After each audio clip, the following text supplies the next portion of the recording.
오늘의 말씀은 마가복음 1장 41절 말씀입니다.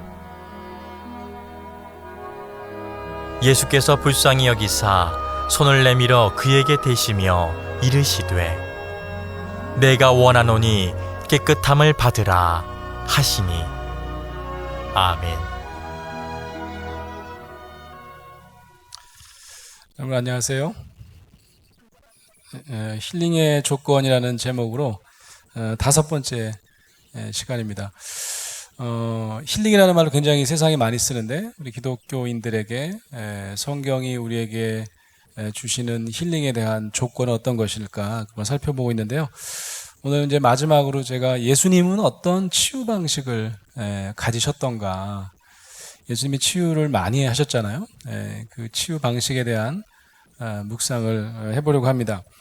오늘은 제가 조금 특별한 설교를 해보려고 합니다. 그동안 안 해봤던 건데, 보통 설교를 하면 이제 요 큐시트에는 35분 하라고 돼 있어요. 거기 안에 하려고 하는데, 설교 35분을 이제 설교자인 제가 막 떠들잖아요. 그리고 하기 전에 말씀을 한 2-3절 정도 읽습니다. 제가 길게 드리면 줄이라고 하더라고요. 한 5-6절 드리면 아유 너무 깁니다 목사님, 한 2-3줄만 줄여주세요 이렇게. 그래서 오늘은 아주 달랑 한 절 읽었습니다. 설교 전에 말씀을 딱 한 절 보고 요절 말씀이라고 할 수 있겠죠. 그런 다음에 이제 제가 설교를 하게 되는데, 오늘은 설교 시간을 좀 이렇게 대폭 많이 줄여줄지 모르겠습니다. 하여튼 제 말씀을 줄이고 성경 말씀을 더 많이 들어보려고 해요. 좋겠죠? 안 좋을 것 같아요? 이유가 있어요. 성경 말씀을 이 신앙 공동체가 함께 듣는 일은 굉장히 오래된 일입니다. 구약 시대를 거쳐서 예수님이 사셨던 시대에도 굉장히 즐겨하던 전통이었습니다. 늘 모여서 함께 제사장이 읽어주는 경전을 듣는 일이 굉장히 중요한 종교 전통이었죠. 근데 한두 절 읽고 끝내지는 않았겠죠. 굉장히 오랜 시간 동안 성경을 들었습니다. 해설하지 않고 성경을 들었다는 말씀. 왜냐? 성경 말씀은 그 자체로 힘이 있습니다. 특히 제가 알기로는 이 성경 말씀을 읽고 듣는 일, 이 자체가 우리의 영혼을 스스로 움직이게 하는 역동력이 있다는 사실을 깨닫기 위해서는 공동체가 때로는 성경 말씀을 함께 듣는 일이 중요하다는 말씀입니다. 감사하게도 또 다행스럽게도 어느 재단이, 그 재단 이름이 GNM이라고 하는 재단인데요. 이게 Grace and Mercy라고 하는 은혜와 자비라고 해야 되나요? GNM이라고 하는 재단이 글로벌 문화재단인데 기독교 재단입니다.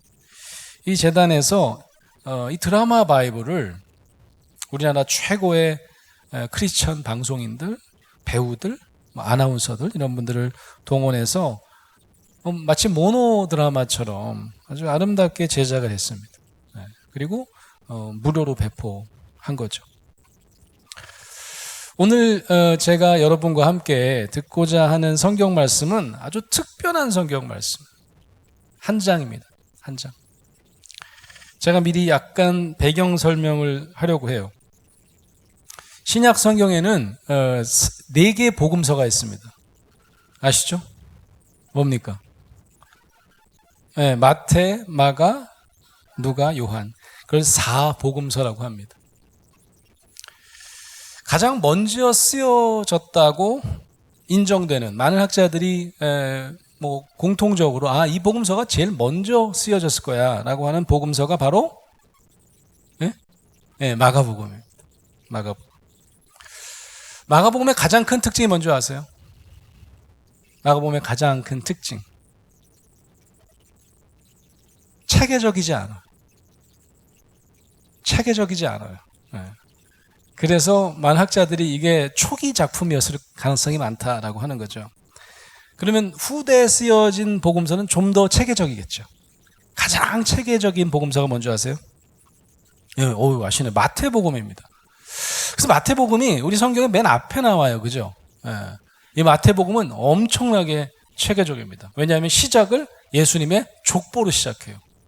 그래서 누가 누굴 낳고 누가 누굴 낳고. 그래서 우리가 마태복음에서 항상 시험 들잖아요.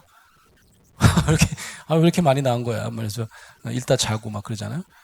이게 마태복음은 또 모세오경을 본따서 5개 큰 구조로 되어 있다. 실제로 그런 구조로 굉장히 체계적이고 구조적으로 편집된 그런 복음서입니다. 그럼 이 마가복음의 비체계적인 특징은 어쩌면 큰 장점일 수도 있습니다. 왠지 아세요? 왜 그럴까요? 체계적이지 않은데 왜 장점이라는 거예요? 맨 처음에 쓰여졌기 때문에?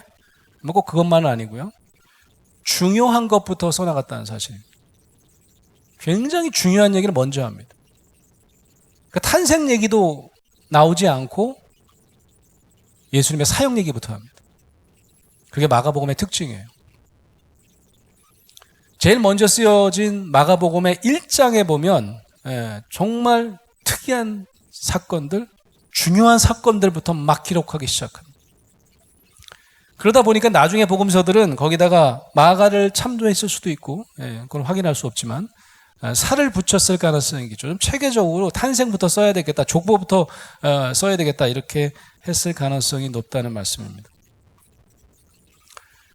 오늘 우리가 이제 가장 먼저 쓰여졌다는 마가복음의 그것도 바로 첫 장, 1장을 함께 듣고 묵상하려고 합니다. 제가 질문을 몇 개 드려볼게요. 이 한 장의 말씀 중에서 탄생 얘기 안 나온다고 그랬죠. 족보 얘기 안 나옵니다. 예수님이 치유하시는 사역 이야기가 몇 번 등장할까요? 예수님이 누구를 어떻게 몇 번이나 치유하는 이 1장만 말이죠. 한번 잘 들어보시기 바랍니다. 여러 번 등장한다면 치유하는 방식이 또 어떤가 한번 살펴보세요. 비교하실 수 있겠죠. 치유하는 방식이 어떻게 달라지는지 비슷한 점도 있고 다른 점도 있을 수 있어요. 그죠? 그래서 한번 같이 마가복음 1장 길지 않습니다. 45절까지입니다. 마가복음 제1장. 하나님의 아들 예수 그리스도의 복음의 시작이라.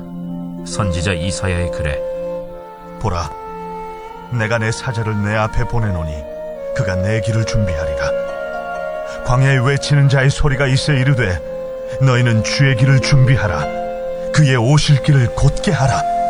기록된 것과 같이 세례 요한이 광야에 이르러 죄사함을 받게 하는 회개의 세례를 전파하니 온 유대 지방과 예루살렘 사람이 다 나아가 자기 죄를 자복하고 요단강에서 그에게 세례를 받더라.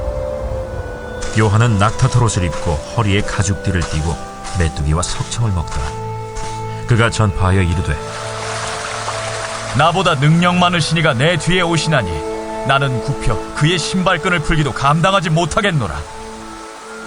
나는 너희에게 물로 세례를 베풀었거니와 그는 너희에게 성령으로 세례를 베푸시리라.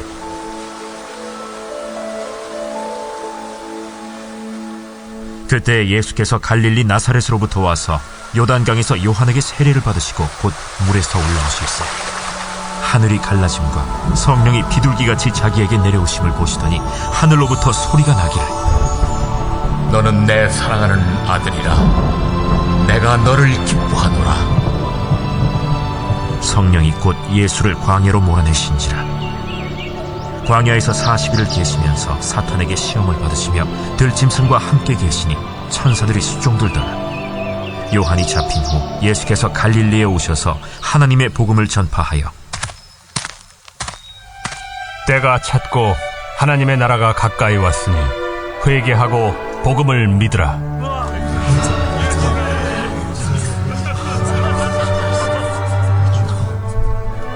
갈릴리 해변으로 지나가시다가 시몬과 그 형제 안드레가 바다에 그물 던지는 것을 보시니 그들은 어부라. 나를 따라오라. 내가 너희로 사람을 낚는 어부가 되게 하리라. 하시니 곧 그물을 버려두고 따르니라. 조금 더 가시다가 세베대의 아들 야고보와 그 형제 요한을 보시니 그들도 배에 있어 그물을 깁는데 곧 부르시니 그 아버지 세베대를 품꾼들과 함께 배에 버려두고 예수를 따라가니라. 그들이 가버나움에 들어가니라.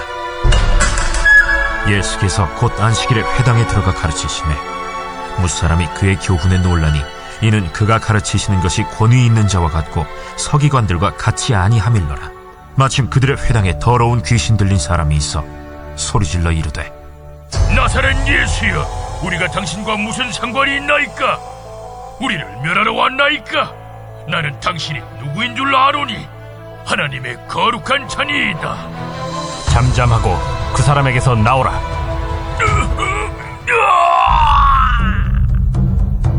더러운 귀신이 그 사람에게 경련을 일으키고 큰 소리를 지르며 나오는지라. 다 놀라 서로 물어 이르되 이는 어찌미냐? 권위 있는 새 교훈이로다. 더러운 귀신들에게 명한즉 순종하는도다. 예수의 소문이 곧 온 갈릴리 사방에 퍼지더라. 회당에서 나와 곧 야고보와 요한과 함께 시몬과 안드레의 집에 들어가시니 시몬의 장모가 열병으로 누워있는지라. 사람들이 곧 그 여자에 대하여 예수께 여짜온대 나아가사 그 손을 잡아 일으키시니 열병이 떠나고 여자가 그들에게 수종드니라. 저물어 해질 때에 모든 병자와 귀신 들린 자를 예수께 데려오니 온 동네가 그 문 앞에 모였더라. 예수께서 각종 병이 든 많은 사람을 고치시며 많은 귀신을 내쫓으시되 귀신이 자기를 알므로 그 말하는 것을 허락하지 아니하시니라. 새벽 아직도 밝기 전에 예수께서 일어나 나가 한적한 곳으로 가사 거기서 기도하시더니 시몬과 및 그와 함께 있는 자들이 예수의 뒤를 따라가 만나서 이르되 모든 사람이 주를 찾나이다. 우리가 다른 가까운 마을들로 가자. 거기서도 전도하리니 내가 이를 위하여 왔노라. 이에 온 갈릴리에 다니시며 그들의 여러 회당에서 전도하시고 또 귀신들을 내쫓으시더라. 한 나병 환자가 예수께 와서 꿇어 엎드려 간구하여 이르되 원하시면 저를 깨끗하게 하실 수 있나이다. 예수께서 불쌍히 여기사 손을 내밀어 그에게 대시며 내가 원하노니 깨끗함을 받으라. 곧 나병이 그 사람에게서 떠나가고 깨끗하여진지라. 곧 보내시며 엄히 경고하사 삼가 아무에게 아무 말도 하지 말고 가서 내 몸을 제사장에게 보이고 네가 깨끗하게 되었으니 모세가 명한 것을 드려 그들에게 입증하라. 그러나 그 사람이 나가서 이 일을 많이 전파하여 널리 퍼지게 하니 그러므로 예수께서 다시는 드러나게 동네에 들어가지 못하시고 오직 바깥 한적한 곳에 계셨으나 사방에서 사람들이 그에게로 나아오더라. 자, 그 마가복음 1장을 저희가 함께 들었어요. 몇 번 등장합니까? 치유 이야기가? 몇 번 등장해요? 매우 많이. 이렇게. 여기 보니까 많은 병자와 귀신 들린 자를 치유했다 그런 말이 있는데 디테일하게 스토리로 나와 있는 건 몇 번 나옵니까? 네? 2번? 3번입니다. 그죠? 3번 등장합니다. 이 1장에 예수님의 치유 사역이 여러 많은 치유 사역 중에서도 3개를 하이라이트해서 쓰고 있습니다.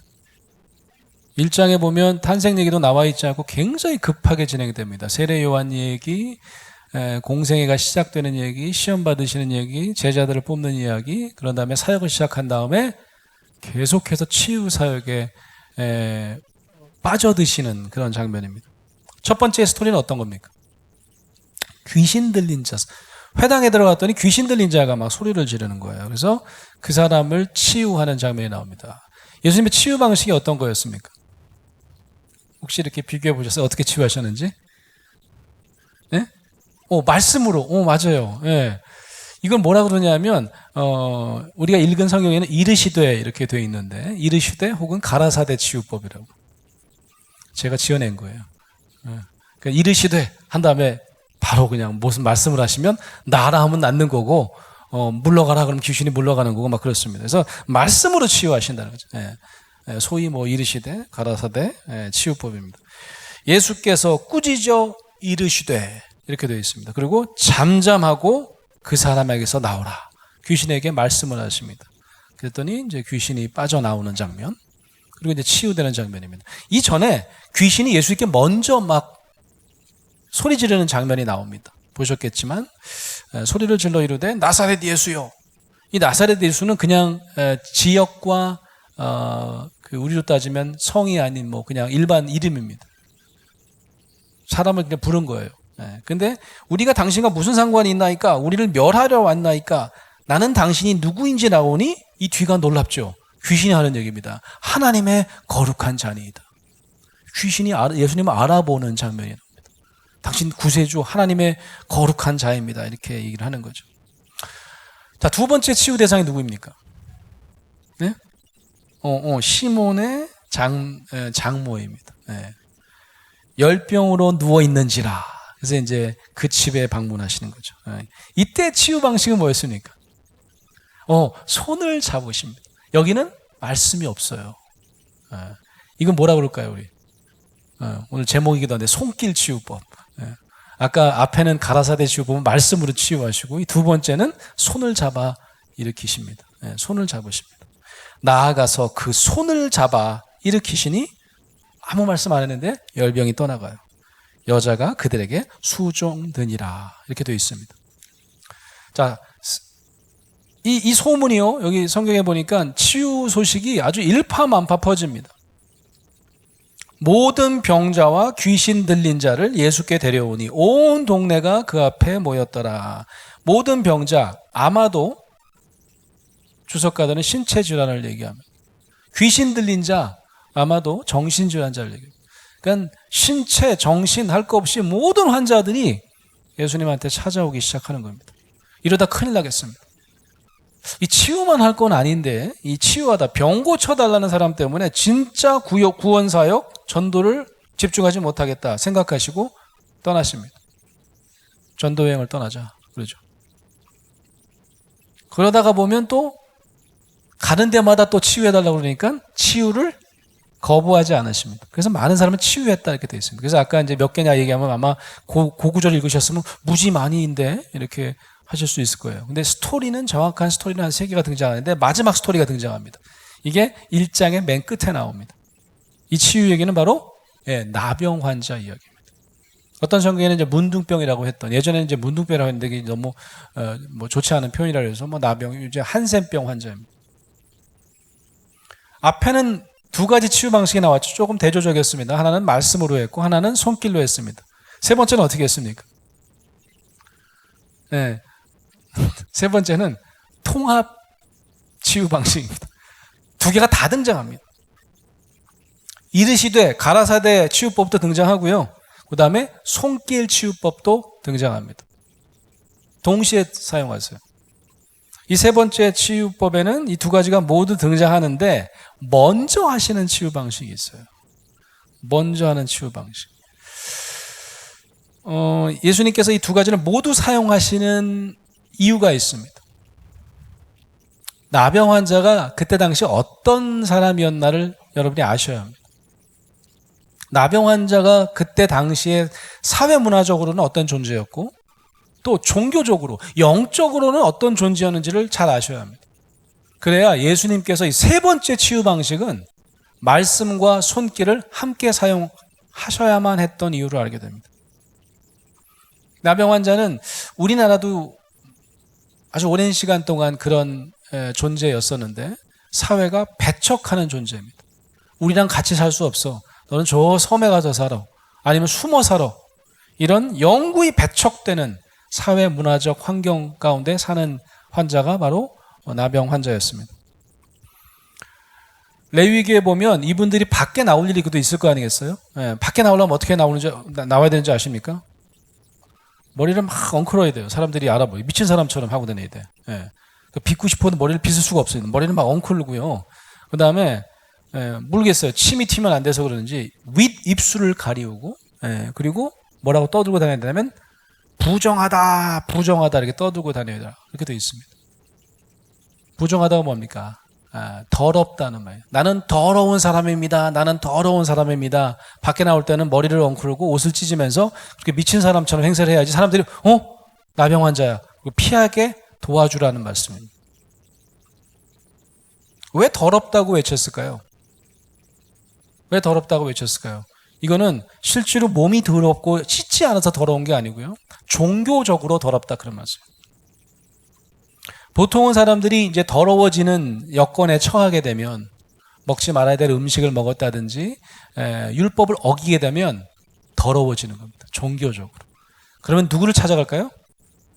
누굴 찾아갈까요? 제사장을 찾아갑니다. 그럼 제사장은 정결례를 행하는 거예요. 정결례를 행하면 다시 정결해집니다.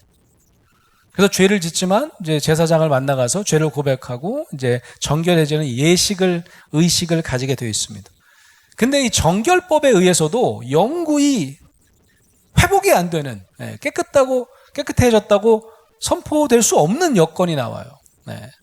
레위기에 보면 그게 바로 영구히 부정한 상태로 있는 나병 환자들입니다. 이분들은 그래서 제사장을 찾아갈 필요가 없어요. 소용이 없어요. 이분들의 종교적 영적인 현실은 하나님께도 버림받은 존재입니다. 하나님께도 버림받은 존재. 무슨 뜻인지 아시겠습니까? 이 나병은 하나님도 해결 못하는 병이에요. 당시 정결법에 의하면. 너는 평생 그렇게 살다 죽는 거야. 죽은 듯이 살아. 나올 거면 나와갖고 미친 척하고 더럽다고 소리 지르고 다니고. 이런 존재가 바로 나병 환자였습니다. 여러분, 이런 외로움, 이런 소외감, 이런 거절감을 혹시 경험해 보신 적 있으십니까? 전 때때로 우리가 이런 경험을 한다고 생각해요. 저를 포함해서. 처절하게 버려지는 경험. 어쩌면 이게 우리 인간의 근본적인 현실일지도 모르겠어요. 그래서인지 이 나병 환자는 예수께 혼자 외로이 옵니다. 주변에 아무도 없어요.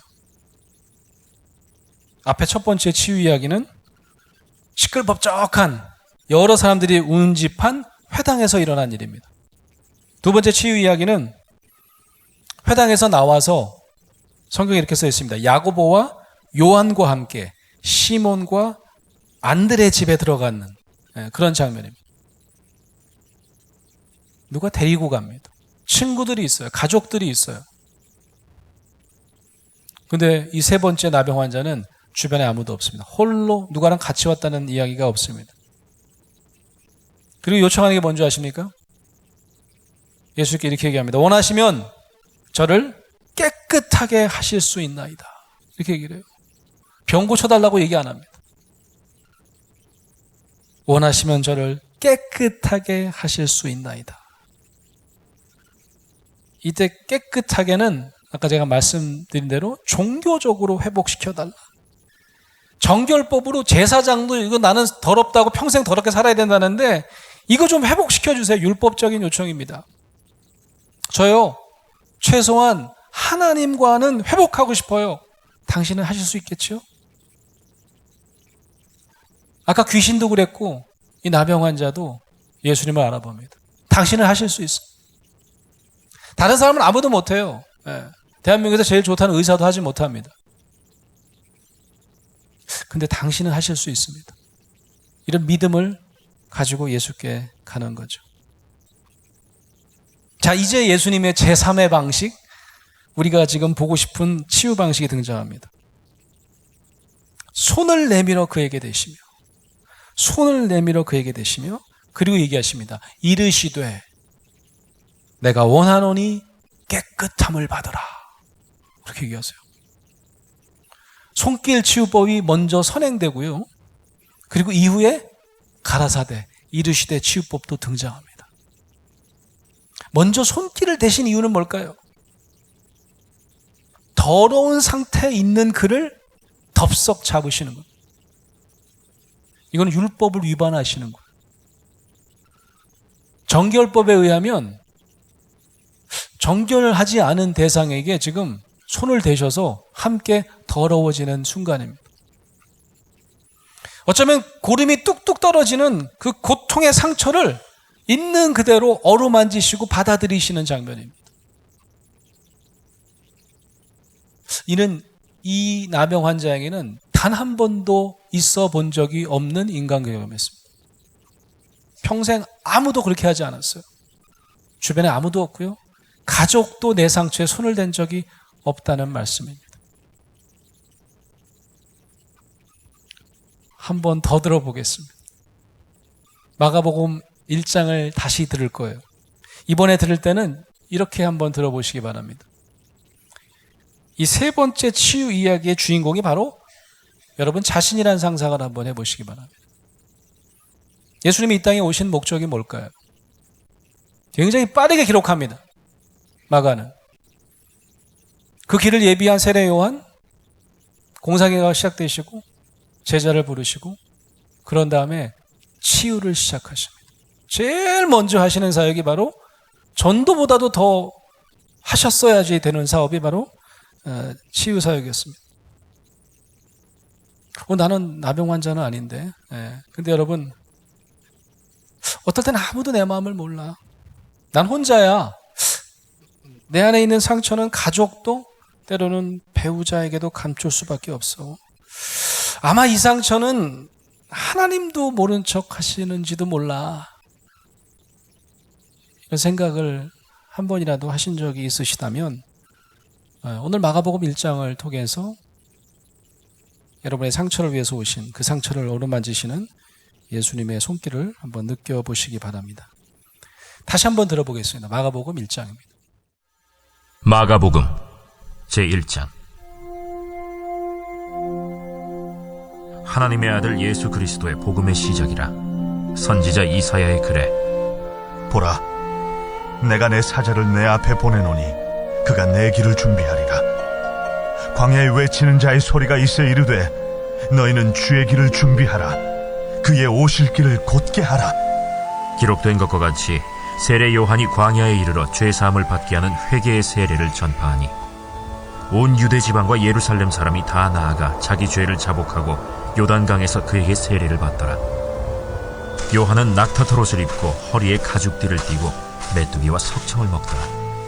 그가 전파하여 이르되 나보다 능력 많으신 이가 내 뒤에 오시나니 나는 굽혀 그의 신발끈을 풀기도 감당하지 못하겠노라. 나는 너희에게 물로 세례를 베풀었거니와 그는 너희에게 성령으로 세례를 베푸시리라.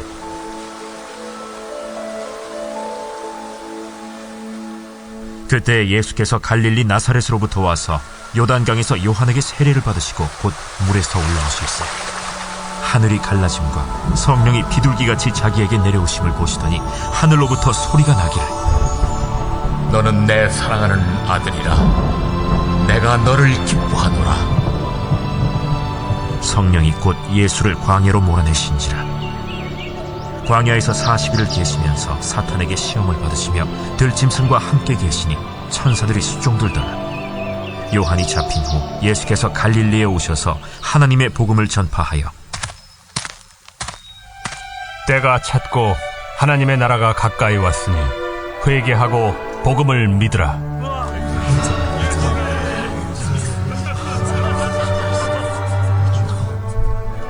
갈릴리 해변으로 지나가시다가 시몬과 그 형제 안드레가 바다에 그물 던지는 것을 보시니 그들은 어부라. 나를 따라오라. 내가 너희로 사람을 낚는 어부가 되게 하리라. 하시니 곧 그물을 버려두고 따르니라. 조금 더 가시다가 세베대의 아들 야고보와 그 형제 요한을 보시니 그들도 배에 있어 그물을 깁는데 곧 부르시니 그 아버지 세베대를 품꾼들과 함께 배에 버려두고 예수를 따라가니라. 그들이 가버나움에 들어가니라. 예수께서 곧 안식일에 회당에 들어가 가르치시매 무사람이 그의 교훈에 놀라니 이는 그가 가르치시는 것이 권위 있는 자와 같고 서기관들과 같이 아니함일러라. 마침 그들의 회당에 더러운 귀신 들린 사람이 있어 소리질러 이르되 나사렛 예수여, 우리가 당신과 무슨 상관이 있나이까? 우리를 멸하러 왔나이까? 나는 당신이 누구인 줄 아노니 하나님의 거룩한 자니이다. 잠잠하고 그 사람에게서 나오라.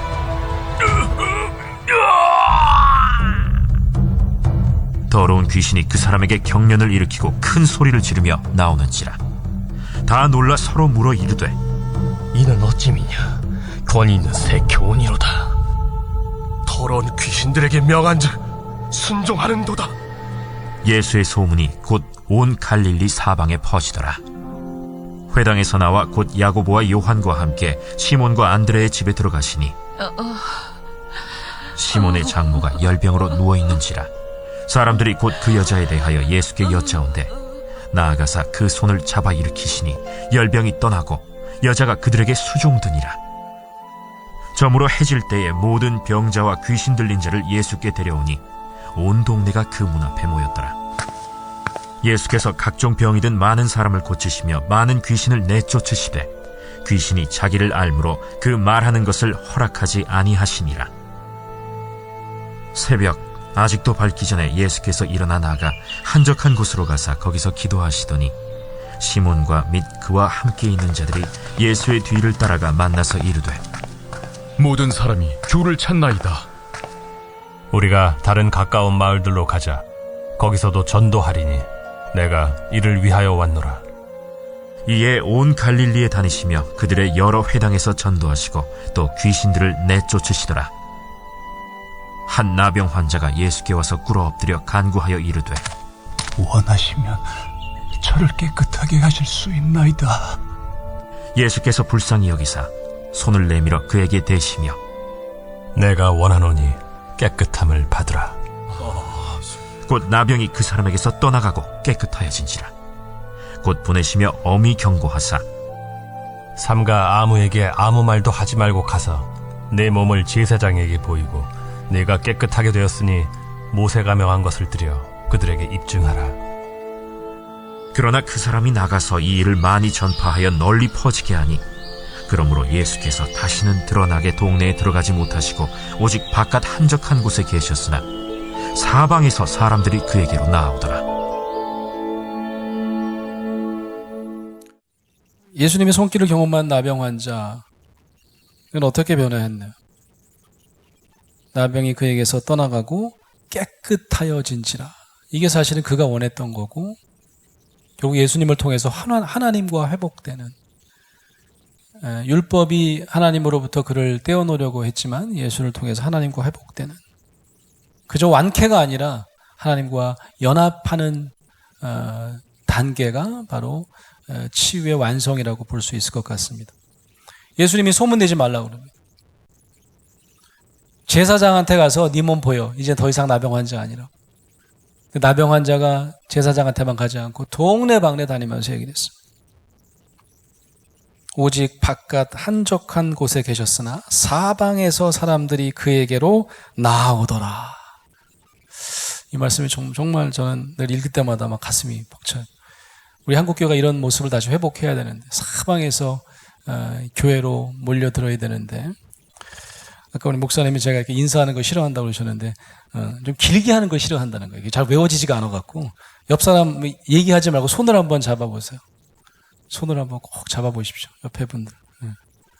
멀리 떨어져 있으시면 할 수 없고 옆 사람 손을 한번 잡아보세요. 5번째 힐링의 조건은 손길입니다.